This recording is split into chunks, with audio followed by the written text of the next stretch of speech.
Shoe one more WCHA series here before the break, and a bunch of your players disperse all over. First off, is everyone here? Yeah, it'll be great. So everyone's here, everyone's healthy, and I'll tell you, like, the last couple of days of practice have been fantastic. So really, really liking how our team is coming together. A lot of the little things are adding up, and we're seeing, like, us being more connected on the ice, so it's funny because you do some of the same things over and over again, then all of a sudden, they start to get it, especially our younger players. So it's really nice to see that connection throughout our entire team. What's the timeline like for you guys? You're going to play this weekend at Bemidji. Yep. Kramer's going to Alberta. And You got the Europeans heading over for more Euro tour stops. Like, when does everyone then come back to Yeah, and then we're all back on December 26th, so we'll have practice that night, a late practice to accommodate some of the flights, so hopefully everybody gets here, and we'll have 26, 27, 28 practice, and we leave the night of the 28th. So hopefully we'll get in 3 practices and then have a couple there right before we play. So not a lot of time on the ice before we play again, but it's going to be so exciting, and just can't wait for that too. What do you really want to get out of this Bemidji series then this weekend before some players get a break, some players for us, our focus is on, we got to continue to play the way that we know how to play, and that's playing a physical game. If we want to possess the puck, we got to make sure that we're playing physical, and then 2, our starts have to be better. I think that last series that we had against Ohio State, we played a really good second game. Our first period was better than it was on Friday night, but I would still like to bring it up another notch. So that's going to be our focus as we go forward, is our quick starts. We have to be dialed in from, the drop of the puck, whether it's the start of practice or, game time situations. We want to be dialed in from the very get-go. Kramer heading back to Canada for the rivalry series. What has she done as a player that's made her a valuable, possible piece to Team Canada? What is she doing to specifically put her in position to possibly make an Olympic team? Well, she's just a pro in everything that she does. She gets to the rink early. She makes sure, that's one player who is always dialed in right from the get-go. But she does the little things that she needs to do. Her habits are exceptional on the ice. Her work ethic is, through the roof. And every day she has that mentality of wanting to be better. And she's a tremendous leader that way, and how she comes to the rink each and every day. So we're so lucky to have a player like that, and you just keep seeing her every day. She gets better. Her skills and attributes, what do you think makes her kind of the right player? Here she's playing, she's your top line center. Not going to do that with Canada. She's been, the first 2 games, played a bottom 6 role.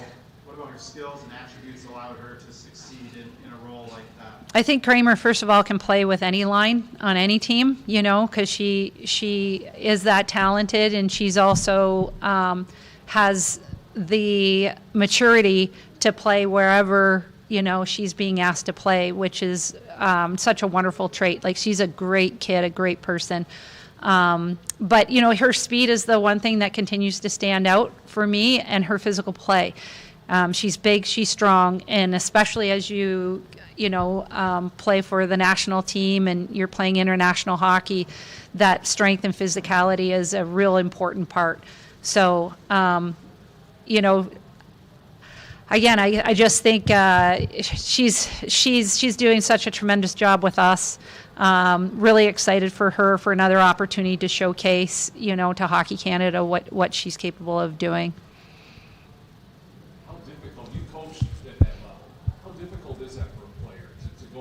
Being here, playing top line 20 minutes a night, power play, penalty kill, to maybe playing that bottom 6 role where you don't have as many shifts, you don't have as much ice time? Yeah, absolutely. And I think it depends on the person and their maturity level. Kramer's one kid who, I think will fit in nicely wherever she's asked to fit in. I even know myself that was something hard, going from being a top 2 lines in NCAA, and then when I went to the national team, I wasn't. I was a 3rd, 4th line player, and that was challenging. I'll say Kramer is more mature than I am at the time, and so I'm really excited for this opportunity for her. I asked Rick about this before the Ohio State series, but your schedule has been all these stops and starts. Yeah. A lot of buys. You just had another one. How's your group, your coaches, and your players? The players want to play. Yeah. They want to get in the rhythm and play every weekend. How do you guys handle this? Yeah, and so that's why we do the game sims. We don't have off weekends, and it's important, right? We want to continue to make sure that our training loads are where they need to be, so that when we do have that bye weekend and we go into another series, we're ready to go. So that's what we've been doing to try to make sure that we stay on top of things, stay on top of our habits and how we want to play as a team. And this past weekend was really exciting hockey, doing our inter-squad scrimmage. I think the benefit for us is we get to practice all types of specialty team situations that sometimes throughout the week you might not get to. And so I actually enjoy them. And our team, we have a really good culture. The girls love being together. And so, as you said, they want to play. And when we provide them with those game-like situations, they come dialed and ready as if it is a game.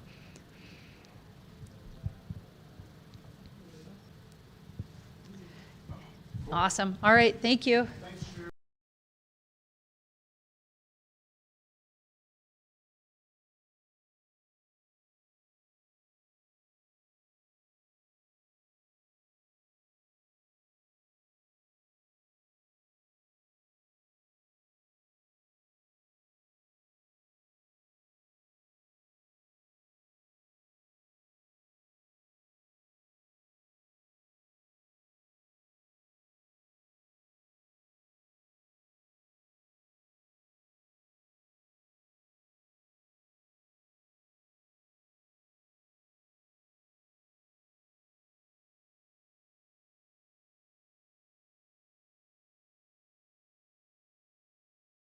How's it feel to be playing games 3 and 4 in the rivalry series? Yeah, pretty excited. I think I'm especially excited to play in front of a Canadian crowd. I haven't yet been able to play in like a sold-out crowd like that that's cheering for our team yet. It's always been away crowds like that, so I'm excited for that. And also just another chance to prove myself and taking up another step forward to making the Olympic team.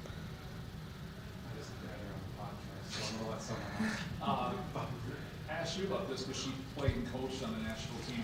She dealt with this herself. She's seen other players have to go through this. You're here playing top line, 20 minutes a night, power play, penalty kill. You're not playing as much on the national team. How difficult is that for you to adjust it? I actually don't mind the adjustment at all. Like being a 3rd, 4th line player for the national team, it still kind of aligns to the style of play I want to play, which is like just gritty, creating turnovers and playing a hard game. So I don't mind that switch up, and it's a role I don't mind playing, and I actually quite enjoy it. So yeah, I think it's just another cool opportunity. Does it change how you prepare for games when you know you're maybe not playing as much?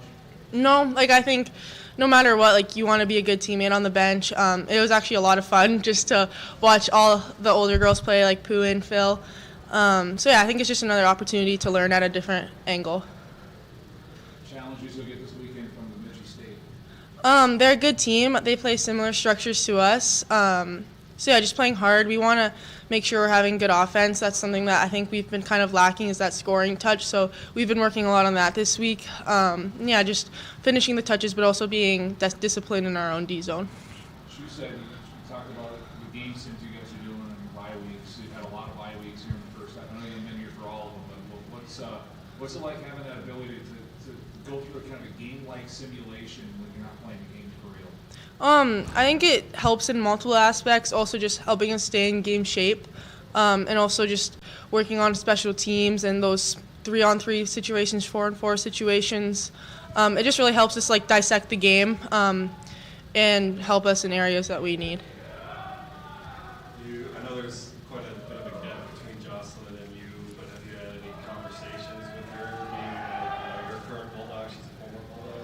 Yeah, well, she wasn't at the last rivalry series, so we didn't get to talk much that camp, but it's been really fun to kind of bounce back our different experiences here and like the similarities and differences. But yeah, she's an awesome person, and it's been really awesome just to watch and learn from her on and off the ice. Yeah, actually, I have a side question for Shu now. Caleb, how often did you play in Canada versus U.S. internationally when you were with the national team? Like, how much did I play? Get to play in front of the I got actual to Canadian. play in a lot of games, and I got a shit every now and then. No, I was wondering, like, playing in front of the home Canadian crowd. Yeah, Like, yeah. I'm trying to remember. Yep, 97 Worlds was in front of a Canadian crowd. Okay. As a player, I feel like I've had more as a coach now. More as a coach. I Yeah. know I'm asking you. to But believe that. yeah, I mean, it's phenomenal. Mhm. You gain it from the crowd. I mean, Yeah. you know, and you try to pretend like when you're away that crowd is still cheering for you, but there's a little difference. So it's pretty electric when your team touches the puck and everyone's just, the whole energy just goes up, you know? So she's gonna enjoy it. When do you leave for Monday. Monday? Get it there. Yeah, I was saying how it's nice that we don't have to be packing either the night right after a game or the day after, so it's nice we kind of still get our off day. Am I done? Okay.